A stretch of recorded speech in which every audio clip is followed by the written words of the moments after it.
So what I do is I recognize that whatever the trend is, the problem with the trend is it becomes familiar to the customer. And what becomes familiar becomes discounted. You ever heard the concept of familiarity breeds contempt?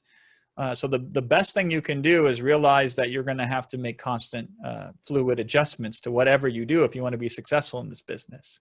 It is not what customers want to hear. They want to learn one thing one time and be able to do it for the rest of their lives and never have to do another thing again so long as they live and never have to change it at all. And that's why everybody's reluctantly adapting to this online circumstance by force. They had to adapt, whereas this is something I've lived in for over a decade plus.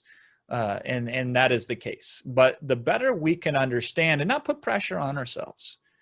The idea is if we can approach this with the curiosity of a child, that would serve us better. Let's see what happens. Let's try this out. Let's make some adjustments. Let's figure this out. But really, again, have service in your heart. Let me just get in front of customers. Let me talk to them. Let me see what I can do. Let me see what I can learn. Let me see what I can figure out in the moment. And then let me dwell on that and see if I can do it better next time. That's going to serve us all so much better. And in the last part of Sharon's question, what would you change about webinars?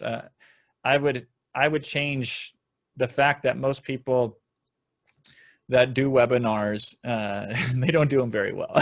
So I would tell those people to stop doing webinars until you try them again. What I mean specifically is sales webinars. A lot of people hear that a webinar is a very powerful tool to make money.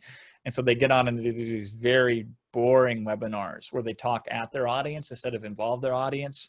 And that's okay if you're just starting, but when your supposed professional is trying to rush in and take advantage of an opportunity and miss the essence behind it, that disappoints me. I will tell you what else I would love to see change is a de-emphasis on the technology.